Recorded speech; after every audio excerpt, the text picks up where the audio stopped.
What's up, horror fans? Pete here from the Lasser Cast. In space, no one can hear you scream, but on Earth, you could all enjoy watching two bearded white men talk about movies and streaming shows in their cars.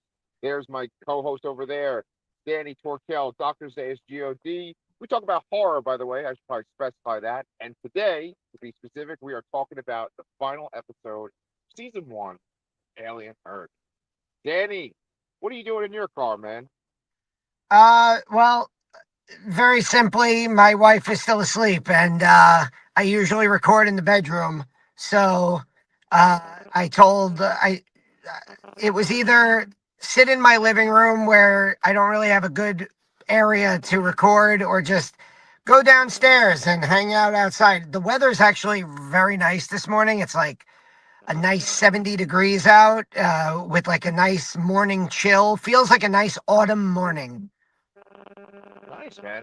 Do they Yeah, have that in Texas? it feels like that here. I'm at my favorite park that I go for a walk at the morning, and right now my kids are sleeping at my house, so that's why I'm here recording with you versus in my house as well. But I gotta say, man, I am pretty excited to wrap this show up. Behind us is actually the background from my other channel, Comic Books Transformed. I just accidentally left it on there, but Brian from Comic Books Transforms usually joins us for these discussions. Today it's just the original two Lastercast dudes. So, I mean, we should just jump right into it, man.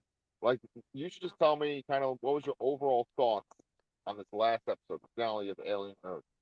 So we've kind of talked about this since Tuesday. We've our group chat of you, me, Brian, and Chris has been going back and forth. Um, and I feel like I feel like this is going to be one of those reviews where I come across as very negative, but it's negative in the sense that it was for me, this was a disappointing conclusion to what was an excellent overall season of television. I think I'll just tie it back like this. If you've watched our episodes covering this show, you, me, and Brian, we ask a lot of questions. You know, we asked, you did a lot of Pete on the Streets, asking questions about this series. And, some of the questions that we spent a lot of time on were how many of the Lost Boys are going to survive this season? Who who's the eyeball monster going to take possession of? Um, you know, and I I feel like the answers that we got to those questions were disappointing given the expectations that we might have had. Um, my biggest critique with this final episode was that I felt after watching 7 episodes of Alien Earth that I accidentally started watching a New Mutants episode, and that the Lost Boys, Wendy, has been building up her power this whole season. Right. I thought that the collective empowerment of the Lost Boys as a whole happened way too quickly in this last episode, and they almost became Deus Ex Machina, where suddenly they can do anything, nothing can stop them. Um, the eyeball monster was terrifying for 7 episodes, and I thought it really got undercut when Wendy kind of like flicks him away and kicks him away, and he goes scurrying. Um, this is a monster that we've seen go one on one with the xenomorph. Right. And for Wendy to just kind of walk in, save her brother, and literally kick it to the side. And Right. and then we see the eyeball monster of all the characters on the show find the dead body of Arthur on the beach. Which, okay, that's gonna be gross and weird, but it's also not at all what I wanted from that monster. Like, I wanted to see the brother or Boy Cavalier or another human character get possessed by it or taken over by it. And I know we've seen that before in the episode on the Maginot, but I thought it would have been a lot cooler and creepier with, maybe they're building again. I think my biggest issue is that episode 8, the final episode of the season, felt too much like a mid-season finale. Yeah. And I don't know if you watched Chris's video where he like attacks the criticisms. And I get it. Like, this is a Disney franchise. They're of course gonna have a season 2. But like, none of the main characters died. Not all the main characters just like end up together in that like battle cage, and they're like, all right, well, come back for season 2 maybe if you want to see what happens to all 12 of these characters. And I guess I just really wanted more out of a finale. I wanted more finality out of a finale. And Right. I wasn't, when the episode ended, I wasn't left going, holy shit, I can't wait till next season. I was left thinking, that's it? And I felt like it was a wet fart ending to what was a great season. I'm on the record, and I know I've been talking now for like 6 straight minutes, and I'm sorry, but I'm on the record saying on this channel that parts of this season have been the best Alien franchise product since 1986's Aliens.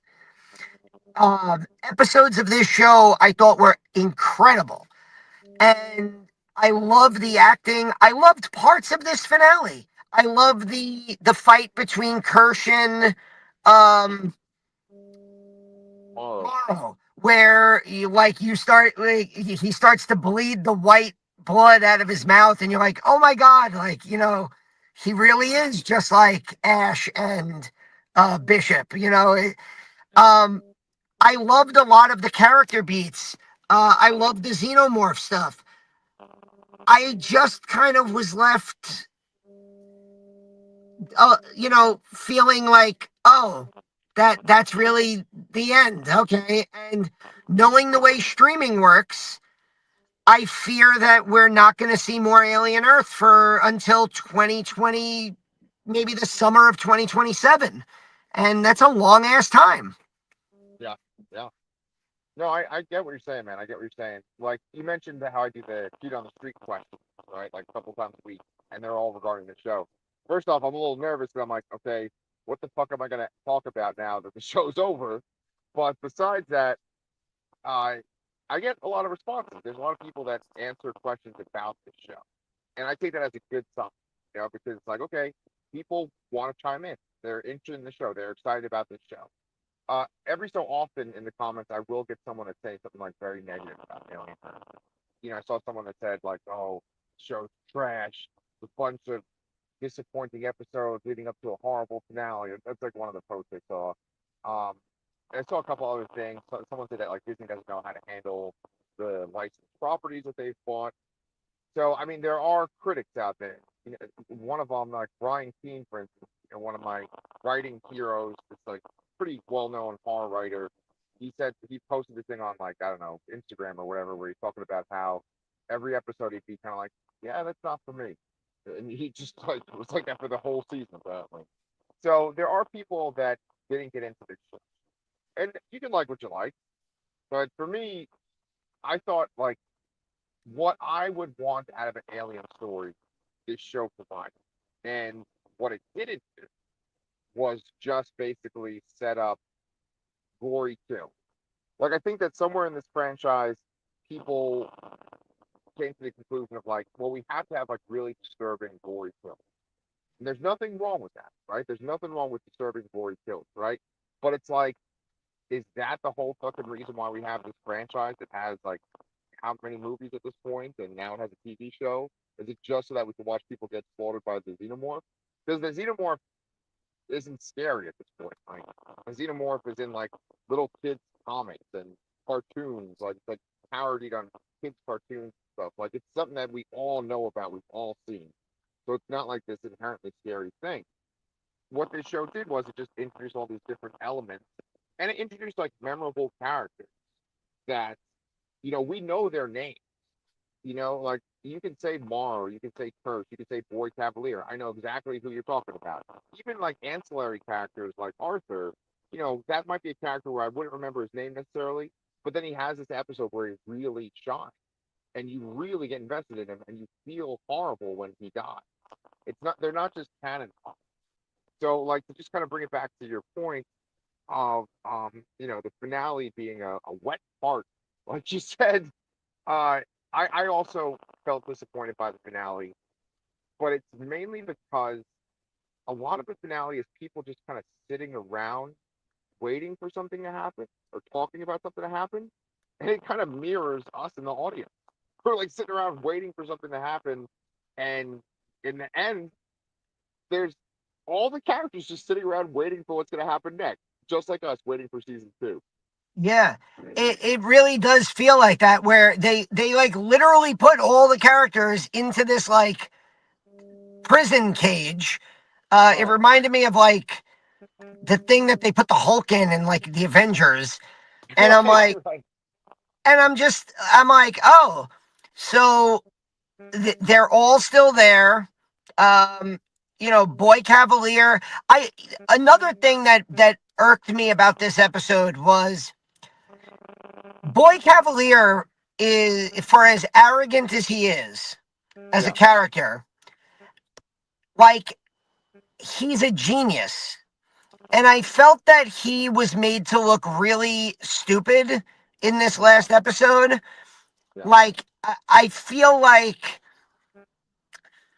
I just felt like after watching him as a character be this like slimy tech bro trillionaire genius, that he would have been smarter than to like just walk up to the Lost Boys and like give them a wise mouth when it's very obvious that they are waking up to the fact that they are very powerful. Um, I don't know. I just, that part of it was, I thought that he was kind of defeated too easily, and then they make this big deal about how, oh, I sent somebody after him. So I'm like, oh, he's going to go run and the xenomorph is going to find him and we're going to get our Carter Burke moment from Aliens. And Right. then, no, he, like, none of that. Yeah. Like, I felt like we waited an entire season to see that monster, that alien that, like, grabs the woman and like basically puts her in a cocoon and like sucks her dry. Like that was cool, but like I don't know. I guess like we waited the whole season and all it does is do one thing where it kills a random military person who's like barely a character on the show. Like she hadn't been like a main character since like the second episode. Yeah. So it just kind of felt like everything that happened was like, oh, we need to set up other things. Like I feel like I feel like the last episode and a half really reminded me a lot of Yellow Jackets, where Right. it almost did too much of the setup, and you at some point you just have to pay off some of your storyline, uh because otherwise you're going to alienate alienate you're going to Ah. alienate your fan base. And I think, like, to your point, this show was divisive. We loved it, we really did. Like, I know I've been negative for 14 and a half minutes, but through six and a half episodes, I genuinely love this show. And there's at least two episodes of this show that I think are two of the best modern horror sci-fi episodes I've ever watched. And that being said, I think that, the group of people who did not like this show, who needed to like be grabbed on board for a season 2 maybe. I don't think this episode did anything to bring those people to next season. And I think that the people like us who do love the show, I think some of us might be like, oh, now I have to wait 2 years to get back to this. Right, And right, I don't know. I hope I'm wrong. I hope that they come back stronger. right. Like the acting, the characters, like you said, this show has created great characters. There's really good acting. Um, I think Babu Sise, who plays Morrow, should get a fucking Emmy nomination. Uh, I just again, I feel like if this was episode 6, I'd be like, cool, awesome. But it's episode 8 of 8, and there's a likely 2-year break, and I'm like, ugh. So that's where I'm at with this episode. There wasn't like the one thing in this episode, aside from the fight between Morrow and Kirsch, that I was like, whoo, baby, here we go. Right, right. Well, okay, so here's the problem, right? Ultimately, no matter how creative this show is, no matter how ambitious it still is a prequel, right? It still is a prequel to Alien. It takes place before Alien. So there's things that we know about the Alien universe that you can't go against in this show. You can't have the xenomorph escape that island and start a alien outbreak on Earth because by the time of the first movie with Sigourney Weaver, it's like pretty common known that like people haven't encountered this yet. Like the crew of the Nostromo, they are shocked when they encounter the xenomorph. So you But can't have like what if the Nostromo is already up in space? What if they're in cryo sleep right now? yeah. Well, okay, so I mean, great question, but then the follow-up answer would be like, okay, well, by the time of Alien, which is like 70 years after the first Alien, there's the xenomorph isn't like common knowledge. Like the Space Marines are shocked when they encounter it too, right? So, um, That's a good point. just like the prequel nature of the show, it's like you know that they can't really go off on these crazy tangents or like expand and do things that you're not expecting because the story, no matter what, basically has to end with like that island being nuked and all of these creatures being destroyed, right? And we have to have like Boyd Cavalier defeated because like Weyland Yutani is like the dominant thing in the majority of the Alien movies, right? So like there can't really be a rival, that sort of overtakes them, right? So let's talk about all the plot threads that are left open by the end of the show, right? Steve Whalen Yutani. There's this really fucking awesome shot in this finale that I love, where there's just a bunch of gunships flying to the island, and we have one of those signature Noah Hawley type shots where you're showing Yutani, like the granddaughter, she's there, and she's sort of transparent. Like the shot is like kind of faded.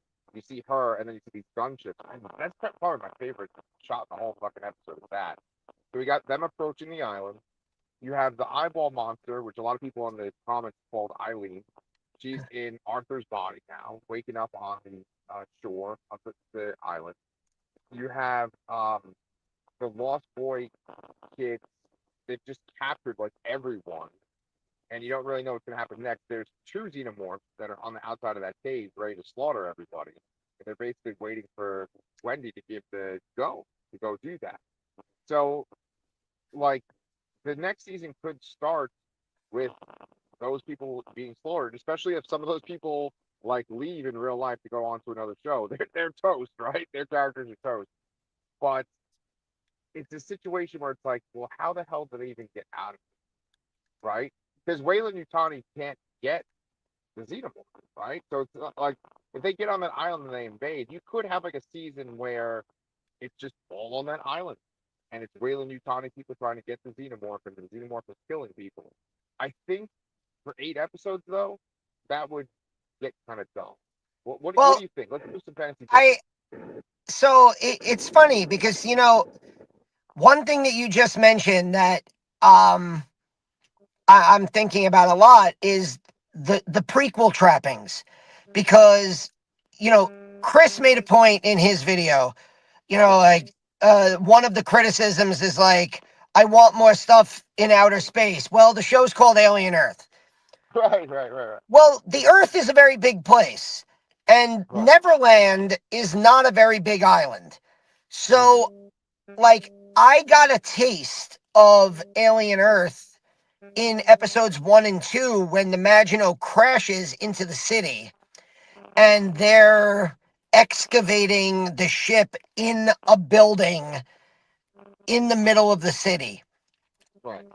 And I would love to see more of that. And to your point, I don't know how you do that. How do you have xenomorphs running around cities on Earth, cities in whatever the United States is in that world? And then, follow a timeline where space marines 100 years later don't know what the xenomorphs are.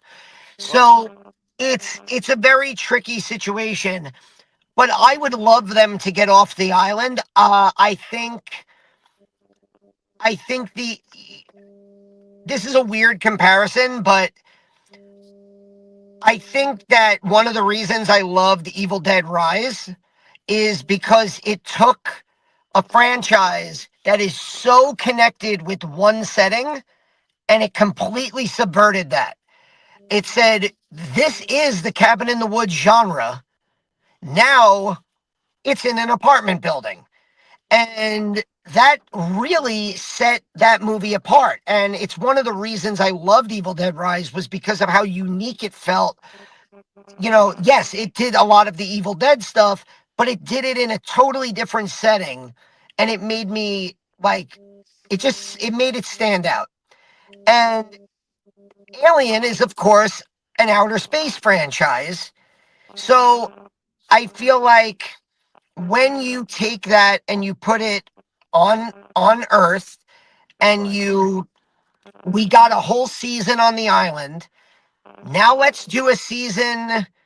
It doesn't have to be a crowded city. Maybe it's a small town where the alien creatures end up killing everybody in the town, and by the end of the season, like that town or that city gets nuked, as you said.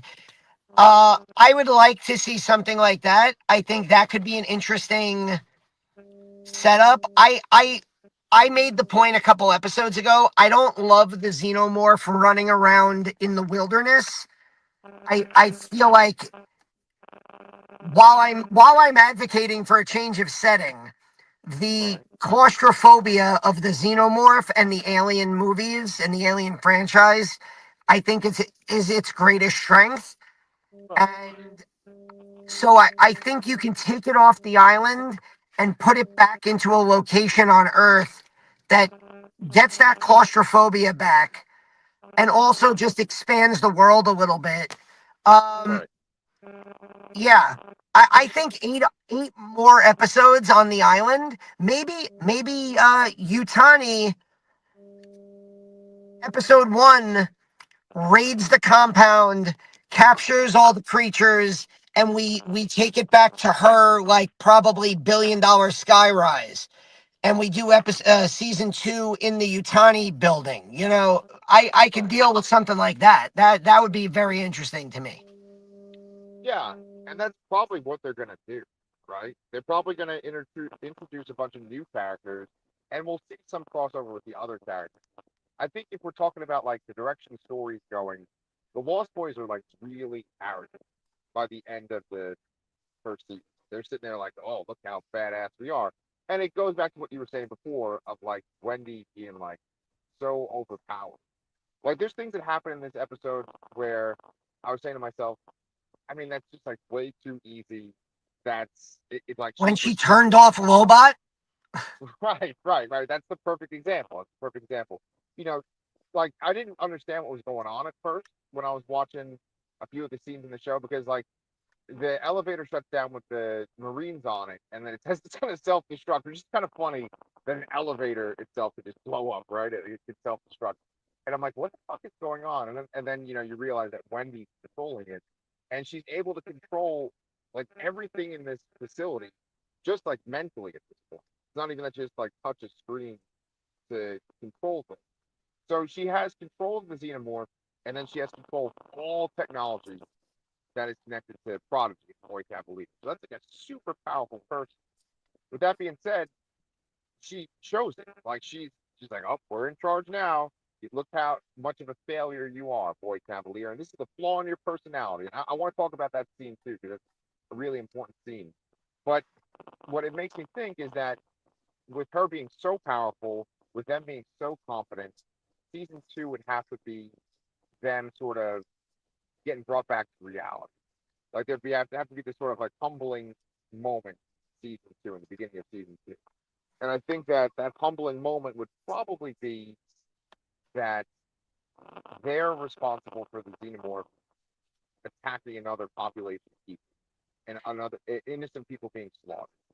Because Wendy like loves the xenomorph, thinks that like it's been treated unfairly, that like it's better than human, and so you need that scene where the xenomorph is just like ripping up innocent people to make her see how dangerous it is, and then it might I have been a mistake saving. But Yeah, I would love that. I would love if you want to open season one of the episode one of season two with a bang. I think the xenomorph killing the brother would be a great scene. yeah, Uh, oh yeah, partially because I'm kind of done with that character, but also like I think like I agree with you. I think that like heavy is the what's the expression? Heavy is the head that wears the crown, right, yeah, um, and that like she is effectively decided. I now am in charge. I have the right, power, and part of that is that those two. And that baby xenomorph is going to grow up, so she's going to have two full-grown xenomorphs, and I think that like her overestimating her control over these wild animals and having the wild animals kill somebody that she specifically cares about. Maybe not the brother, maybe Essie Davis's character. yeah, yeah, Um you know, I also think they're building up a scene where she encounters Arnold thinking that he's alive, and that leads to her getting eyeballed. oh Arthur, Yes, I think that Essie Davis's character, like she sees her husband, she goes, "Oh my God, I thought you were dead," and like I feel like that would be a very, I don't want to say obvious, but I think that would be like a cool, like terrible, awesome moment. Um, but I agree with you. I think that I that was my biggest issue with this episode was that I didn't mind it with Wendy because Wendy had been like that was it. One of the main points of this season had been from the very beginning that Wendy was different. Wendy can communicate with the xenomorphs. Wendy could log herself into the mainframe of the ship. So she was different. My issue was that the other Lost Boys almost it felt like they became like almost superheroes, and yeah, I didn't really like that. Yeah, so I do feel they need to get taken down a notch. yeah, yeah, and I mean like there's individual scenes that are still great that we should talk about. Like we should talk about her humbling Boy Cavalier, right? First off, we get this scene where he's talking about his own life, right? He's talking about how when he was a kid, he didn't like his father, right? So he makes his own synth, and then the synth replaces the father. And that brings up this great question. I kind of want to add this to my feet on the street question I'm going to say today, where it's like he made a synth, and the synth basically replaced the dad. Who's the synth? Is it the bald dude that you keep calling Lobot? Is it Kirsch? Did you think about that when you were watching the episode? I didn't think about that, but Um, I know it's not canon, but the idea of using a human being as the model for androids, at least, is Alien versus Predator. Lance Henriksen plays Wayland, Yeah. and it's like the line is basically drawn that, oh, they based the Bishop model on the actual Peter, or whatever his first name is in Alien vs Predator, Wayland, which is why Lance Henriksen is the face for all of these characters. So Right. yeah, that would be interesting if we find out that, like, if we get like a flashback scene to Boy Cavalier's childhood and his dad is Timothy Oliphant. That would be fucking crazy. Um, Yeah. because like Timothy Oliphant as Kirsch, even though he's an android, he does seem to have a level of indifference to Boy Cavalier. Right. So that would be really interesting if it's like a leftover human emotion from, like, you've disappointed me, son. Well, okay, so you bring up Kurt, right? And probably the highlight of the episode is Kurt fighting Morrow. This kind of drawn out thing. They say a few things to each other, but it's a really tense moment because there's multiple times where you think that either one is going to kill the other, right? And I thought like the wrestling fan and you would have really fucking loved when like Morrow like suplexes Kirsch into the table, and then Kirsch is just like you said before, like dribbling the white stuff. You know, I thought that at that point, okay, he's down, and now Morrow's gonna just like shoot him in the head, or he's gonna like step on his head or something like that. And then I also thought like, okay, maybe Morrow's gonna get a little too close, and then Kirsch is gonna take him out. Maybe you'll have it where like both of them are dead by the end of the episode, which I think would have been like the most kind of poetic or fitting thing. They just kind of both take each other out. But the problem with the way the show ends with them both in the cell is that you don't really know why Kirsch did what he did in general. You don't know like why he let them take Arthur to the beach, and that he didn't like let Boy Cavalier know that uh, the xenomorph had gotten loose, or that there's someone had a face hugger on him. He didn't let anyone know that. So it's like clearly he had sinister designs, but we don't really know what those designs are. And another problem as well is that he kind of contradicts himself because there's parts where he's still very loyal to Boy Cavalier. He captures that second baby xenomorph in the episode leading up to this, right? So he's kind of like doing things that benefit Boy Cavalier and his company, but then he's also doing things that like are letting the xenomorph run rampant. So it's like we don't know his motivation by this final episode. So Yeah. that adds to the frustration. Yeah, no, I agree with you, and I think that's where my frustration comes from. Is that this isn't like they established this thing with Kirsch in the last episode. It was building, like, for episode after episode. Like Kirsch, like Boy Cavalier would say, "Is everything okay?" And right after Toodles got his face melted off by the fly, he's like, "Oh yeah, everything's fine." And Right. so, like, Kirsch obviously has an underlying plan, and we never found out about it. Right.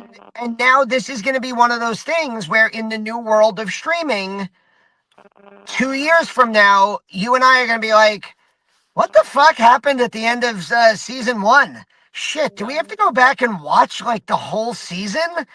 Yeah. Like, I'll be honest, I'm going through that right now. Charlotte and I, we were talking about Stranger Things the other day, Yeah. and I think Stranger Things is finally coming back Thanksgiving weekend. And I'm like, I remember there was a character named Vecna, and Right. I think that Hawkins, like, basically burned to the ground, but I don't remember. And like season 5 is gonna start, and I'm gonna be like, I'll remember. Yeah. And I felt that way with Wednesday. I felt that way. I feel that way with Stranger Things. I felt that way when you and I covered the last season of Yellow Jackets. Yeah. It's a big problem with these modern streaming shows where they take these multi-year breaks. Oh my God, what is that cat doing? Oh, sorry. And I do think that like when you leave a plot thread like Kirsch's plan, and when you leave that plot thread hanging, it, it it makes the audience disengage because it's like, oh, they'll never answer that. They'll never get back to that. And Yeah, but I think and it's by a the good time the concept. show comes back, will we even remember it? Right, right. I think that it's a case by case basis, right? I know that like with Yellow Jackets, which we've covered on this channel, if you guys have started watching Yellow Jackets, go check out those videos too. We can always use some more views. But like with Yellow Jackets, I think there was some upheaval because I don't know if they were planning on Juliette Lewis leaving the show. I don't know if that was written into the show, and so I think they had to kind of scramble. I also think that like with Yellow Jackets, there was that sense of, well, we have to be sensational. We have to have some kind of crazy moments for people to talk about, right? I think with Alien Earth and with Noah Hawley, he wasn't necessarily like focused on, well, we have to have these crazy what the fuck moments for people to talk about around the water cooler. I think he was wanting to tell like a very kind of specific story and hit certain beats. So I know exactly what you're talking about. I know that like when you start a show after it's been off, it hasn't been streaming for like 2 years. You're trying to remember all the details, and it feels more satisfying when you know those details. When you're like, oh, I remember this. I remember that they did this in the last season. Oh, here we go. Like that. That's a great feeling, and you don't necessarily have that if you haven't seen the show for years, right?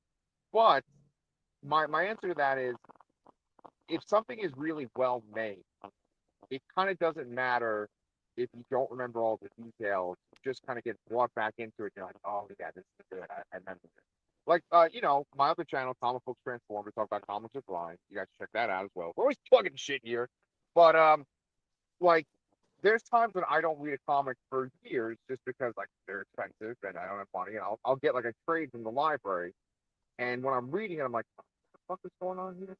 But it in the way that it's made, it doesn't matter if the storytelling is like at its best. It doesn't matter if you forget the details because you're like, oh yeah, I forgot this is really fucking good. Yeah.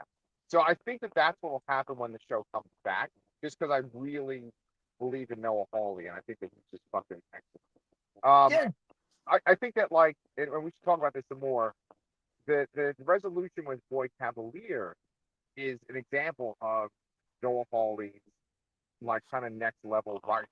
It's like it's not this subpar stuff. You and I have covered a lot of subpar shit, especially streaming shows on this channel.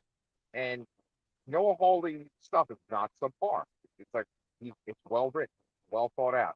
The scene where Wendy is like breaking down Boy Cavalier and she's saying, you want to be one of the lost boys, or you want to be Peter Pan, always staying a child, but you never were a child. You were this kind of cool, whatever she said, right? It's this great sort of like putting a magnifying glass on his character moment. And he's just sort of like the facial acting, like the way he's acting with his face is just great during this sequence because he's like annoyed. He's like looking at them, like he's looking down at them, but then all of a sudden he's like, oh my God, I've created exactly what I want, like a superior intelligent being. And like, I saw like at least one YouTube thumbnail where someone wrote like, why was he smiling at the end? And then like the ending of Alien Earth explained. And it's like it's pretty obvious why he was smiling. It's because like he wanted to make some kind of being that would be a match for him or surpass him. And he realized at the end that Wendy is that being. Yeah, I like that. I think the actor who plays Boy Cavalier is really good at making you like hate him. He's very smarmy, I guess is Yeah. and like that was a plot point for throughout the season. Like he wanted to be like matched, and I I like that like final scene with the two of them. I felt that he allowed himself to kind of get defeated a little too easily. I don't know. I think for a genius, he put himself into some really like walking into the lab when the aliens were out. Like, why would you risk yourself like that? Like, I guess again, it's the arrogance of like nothing possibly can happen to me. But I don't know. I liked his character. But like a character like that, I feel like you establish that from the very beginning.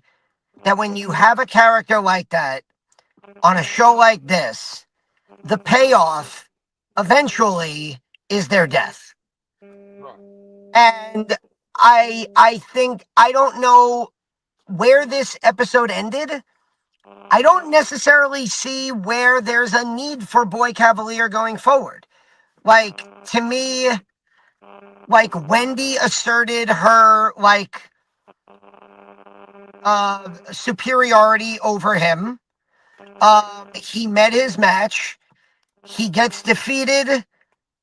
He gets killed off by an alien, and the Utani Corporation comes in, and now Utani has to deal with the empowered Lost Boys in season 2. That's how I would have ended it. I would have ended it with Boy Cavalier meets his Carter Burke style ending. Um, Wendy is firmly in control of the island now. Kirsch and Morrow are in a cage. And, Utani with her gunships are on the way. And I thought that would have been a really cool way to end it. But instead, it's like, when you end it, like, this is a horror sci-fi series with a lot of characters, and you effectively killed 0 important characters. Like, I'm not saying, like, you need to kill every character, but, like, Yellow Jackets killed off a lead character. Um, most shows, when they're doing their big finale to set up to get you to come back, they do something big, and I didn't think this episode did anything big. Which is why it didn't feel like a finale to me. And that's why, maybe wet fart is a bad phrase. How about limp noodle of a finale? Right. Just because like I was really excited, and then it just ended. Yes. Yeah. That's pretty much what happened, and I appreciate the metaphor. I'll probably use that as part of my joke at the end of this episode.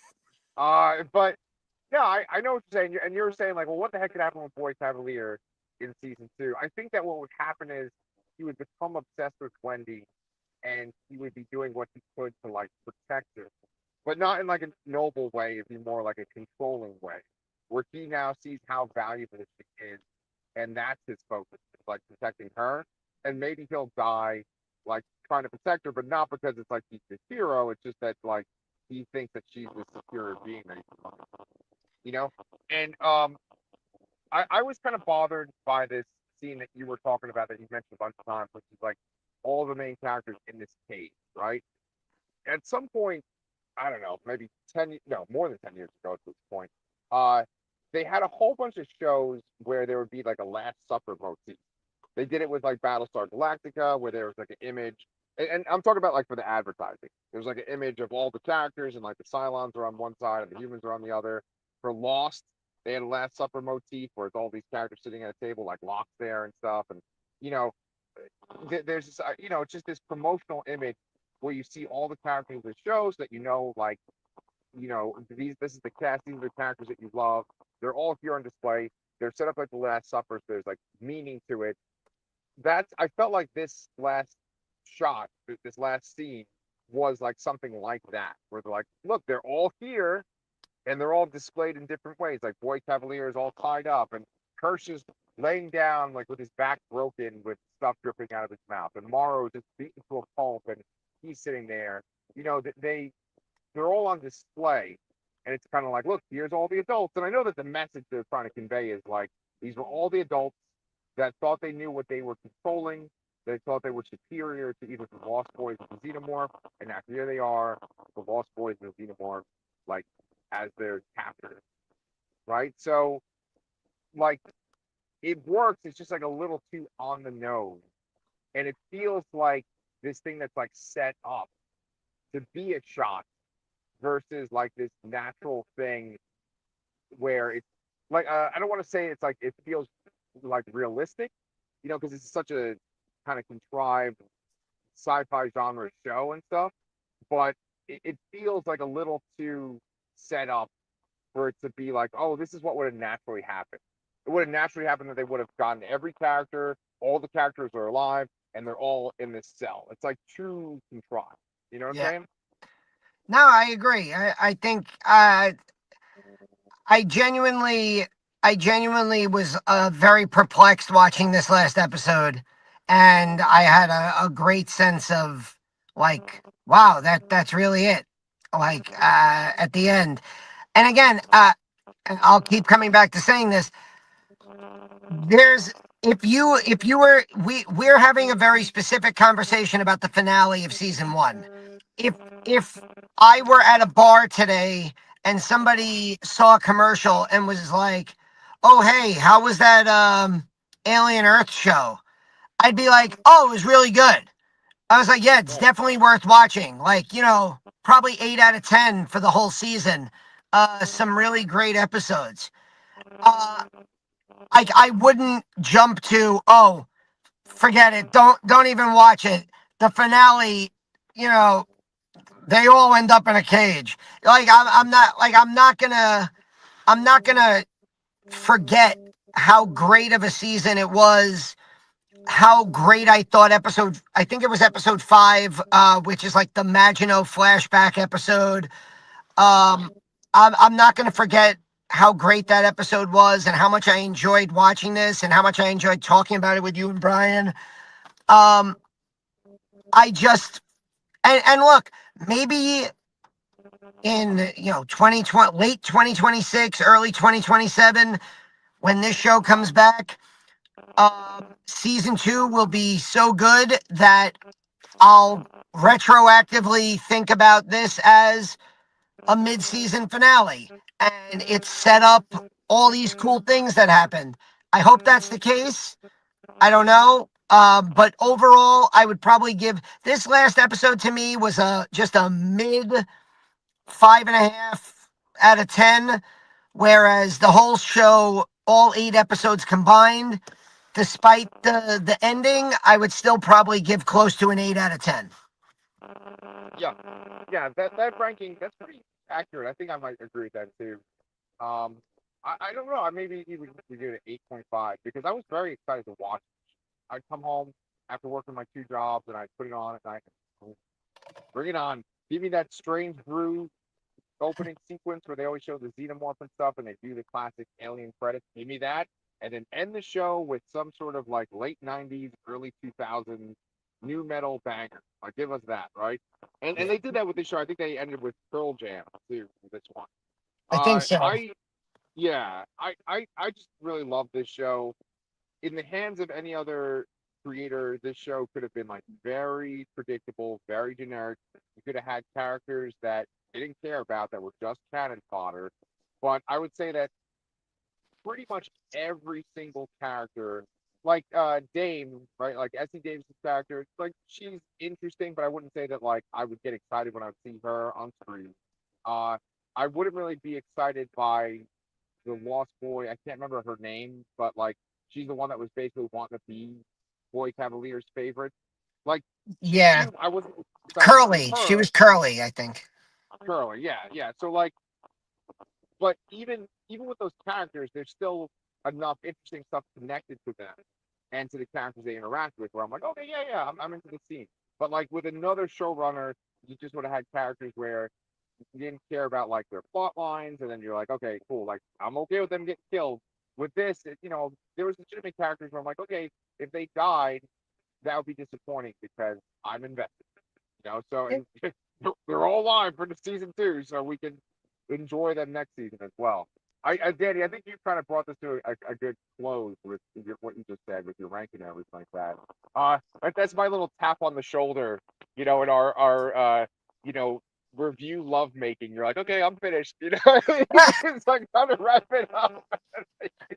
But since we're wrapping up Alien Earth season 2 or season 1, I'm sorry. Why don't you go ahead and say what else people can watch on The Last Defense? Well, if you liked Alien Earth, this is the only episode that we're covering, just the two of us. We were joined by Brian, of course, from Comic Books Transformed for all of the previous 7 episodes. I have a short review of The Long Walk, which I really enjoyed.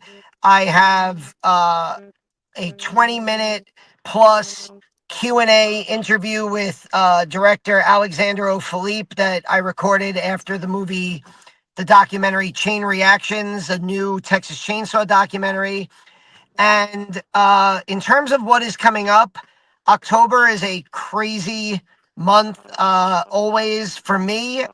New York Comic Con is in a week and a half. So I'm going to be there all 4 days. And I am going to be recording a ton of videos. I'm going to be recording panels, Q&As. There is a Alien Earth panel.